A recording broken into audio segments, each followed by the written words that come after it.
Bueno, pasamos a la quimioprofilaxis. ¿M? El por qué, con qué, cómo y cuándo. Yo creo que aquí hay que cambiar un poco los conceptos. Es decir, yo, por ejemplo, acabo de llegar el sábado de Camerún y viajaba con un grupo de médicos, que éramos 9 médicos. Había 3 que no estaban tomando quimioprofilaxis. Médicos. Yo llevaba el laboratorio del hospital y esa semana hemos diagnosticado malarias.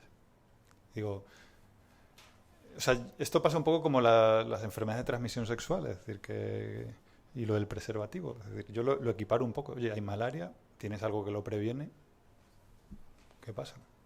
Es decir, hay que cambiar un poco el concepto, ¿no? Y la evaluación del riesgo. No, es que a mí me sienta mal, es que fíjate que para qué me voy a tomar eso, que me hace de polvo el hígado. Digo, bueno, y no sé, habéis visto lo que os hace la malaria. Entonces, ¿por qué? Pues lo hemos visto, es una enfermedad grave que tiene sentido prevenirla, ¿no? ¿Con qué? Pues ahora vamos a ver un poco los fármacos que tenemos. ¿Cómo? Pues la forma de tomarlo y cuándo, pues depende también un poco del perfil de viajeros.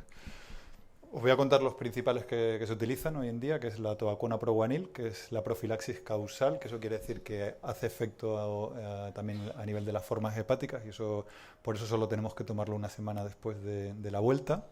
En cambio, la mefloquina es una profilaxis supresiva que es más a nivel circulatorio general y por eso tenemos que tomarlo 4 semanas y pasa igual con la doxiciclina.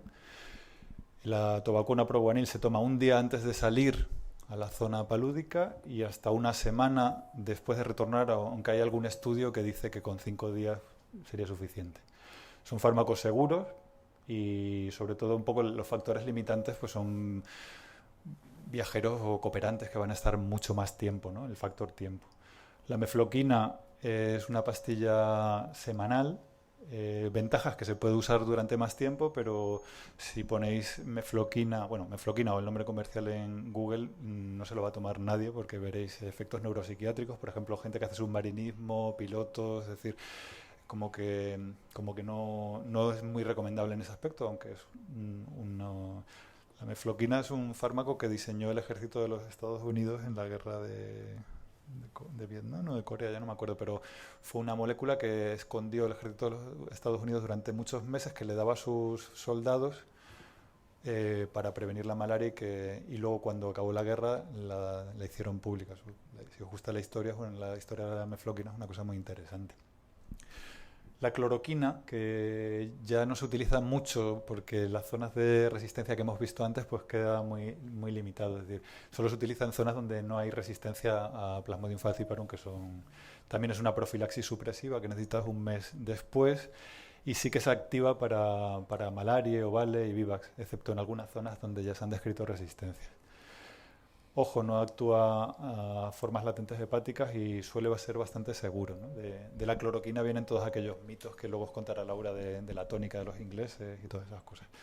Y luego la doxiciclina, que es una tetraciclina que hemos utilizado mucho, ¿no? Que la utilizamos para el acné, para tratar los granos, ¿no? Que pues, también es una profilaxis supresiva que tiene efectos a nivel de la formación de proteínas del parásito y lo neutraliza. Lo que pasa es que sí que la gente cuenta pues eso, los efectos, si te vas de viaje y tienes una esofagitis o una acidez, pues como que no apetece, ¿no? Es decir, o la fotosensibilidad, si te vas a un sitio de sol y no vas a poder tomar el sol porque te vas a poner rojo como un cangrejo, pues y luego interacciona, ¿no?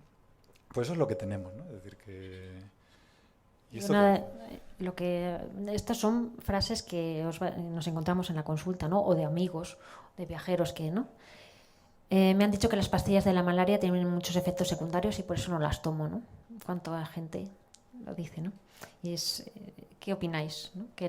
Pues decirles que eso, que igual que el paracetamol, cualquier pastilla te puede tener efectos secundarios, pero vamos, que la mayoría son efectos menores que no alteran la actividad del viaje y se toleran bastante bien. O sea, intentar quitar mitos que se van pasando de viajeros en viajeros y no están fundamentados, ¿no? Los efectos secundarios son muy leves. Nosotros una de las cosas que hicimos con la fundación que nos parecía interesante es, y por eso están Pablo y Ciar aquí, es decir, que realmente si lees los blogs de viajeros, es decir, el consejo sanitario que se dan los blogs de viajeros generales, pues a nivel sanitario hay como los bulos, ¿no? Ahora que están tan de moda los fake news de no, que eso te va a destrozar el hígado, todo eso. Es decir, al final el fundamento de todo esto parte de una mala información inicial y lo que hemos tratado en estos años es un poco de generar un poco de conciencia y educación para la salud en ese aspecto, ¿no? Este es un pequeño recuadro de cosas que hay que tener en cuenta con los diferentes tratamientos o profilácticos, ¿no? Por ejemplo, la mefloquina, lo que decía Manuel, ¿no? Las alteraciones psiquiátricas, sí que el Larian, el famoso Larian, ¿no? Que mucha gente dice, ay, es que me lo tomé, me fui de luna de miel y de repente me empezó a cambiar el humor y cosas de esas, ¿no? Bueno, pues intentar no dárselo a gente que con tratamiento psiquiátrico, que ha tenido antecedentes de psicosis, de depresiones mayores o intentos de suicidio, cosas así, pero bueno, que es un tratamiento que está ahí y que se receta y está muy bien. Espera. Luego también tener en cuenta que eso, la metoclopramida que se utiliza también en los viajes, pues puede alterar los niveles, pero bueno, eso no indica que no podamos tomarlo en los viajes, la metoclopramida. Bueno, tener en cuenta los efectos secundarios, la mayoría son náuseas, vómitos, como veis, muy inespecíficos, dolor abdominal, ¿no?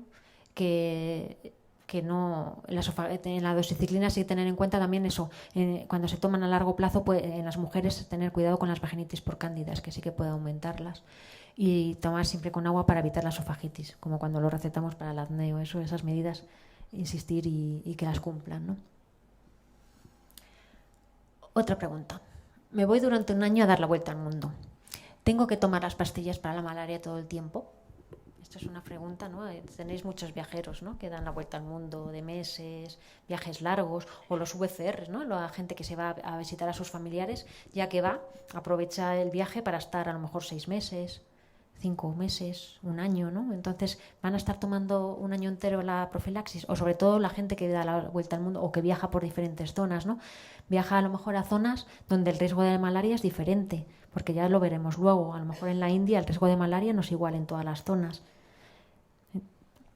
Entonces, hay una alternativa que, si cumples estos requisitos, es un autotratamiento o tratamiento de emergencia, que se llama, ¿no? Que está indicado para, sobre todo, gente que vive en zonas donde la atención médica no puede ser inmediata. Entonces, conviene llevarlo para, si se presentan los síntomas que luego veremos, pues bueno, es una alternativa hasta buscar ayuda médica.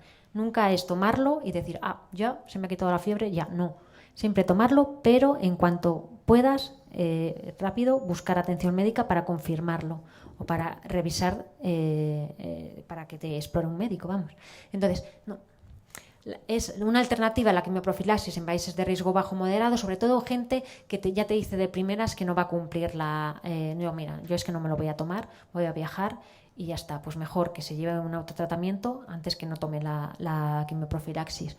O viajeros con un itinerario incierto, lo que os decía, hay gente que yo voy a viajar 6 meses, pero bueno, depende un poco a la gente que conozca, los planes que me salgan o un poco el tiempo que haga. Entonces, bueno, cuando el itinerario no es incierto y sobre todo cuando, lo que os decía antes, voy a viajar por zonas donde el riesgo es diferente, pues a lo mejor también es bueno llevarse un autotratamiento, que ante los síntomas que luego veremos empieza a tomármelo, ¿no? Viajeros de larga estancia y viajeros frecuentes de corta estancia a zonas de riesgo. Por ejemplo, eso, lo que hablábamos antes, los tripulantes, ¿no? Los azafatas, pilotos, son viajeros que viajan cada poco a sitios de riesgo, están unos días, poco tiempo, pero van a lo mejor durante un mes varios viajes. ¿Qué hacen? Van a estar tomándolo. Entonces, bueno, pues este tipo de gente que además conocen ya, como viajan mucho, conocen perfectamente los síntomas porque en estos países lo saben, pues es otra alternativa, ¿no? Entonces, ¿cuándo? Pues un viajero con las características de antes, que empieza con fiebre alta, por encima de 38, sudoración, cefalea intensa. Ya veis que la clínica es muy inespecífica, que es que cefalea, mialgias, escalofrío, astenia, lo del libro que veíamos antes, ¿no? Un malestar así.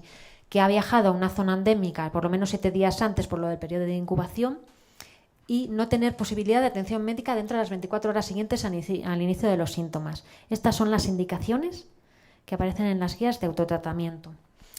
Os pongo aquí esta guía que del año pasado, que ha hecho un grupo de expertos que pertenece a la Sociedad Española de Medicina Tropical, que está muy bien, la podéis descargar por internet y conviene que la tengáis en la consulta porque viene país por país las medidas, tanto las medidas antimosquitos como la profilaxis recomendada para cada sitio, para cada país. Está muy bien, es muy fácil vienen los países por orden alfabético y es muy práctica. Así que os la recomiendo porque es del 2018, es que es de hace del año pasado. Y siempre insistir que si te la tomas, no dejarlo, sino que pedir valoración por profesional sanitario enseguida, dentro de las 24 horas siguientes a tomarte el tratamiento. ¿Y cuál es? Pues hay varios tipos, ¿no? El que más se utiliza es la Tobacona Proganil. Se toman 4 comprimidos al día durante 3 días seguidos, con la comida, con lácteos. En los niños siempre, ya lo veremos también luego, es según el peso. Entonces, bueno, pero para los adultos 4 comprimidos al día durante 3 días. Otra alternativa es el Artemeter, lumefantine, pero es un medicamento extranjero aquí, que se puede pedir por medicamento extranjero, pero menos útil. Y la piperaquina dihidroartemisina, que también se utiliza, pero sobre todo yo creo que el que más se utiliza es la Tobacona Proganil.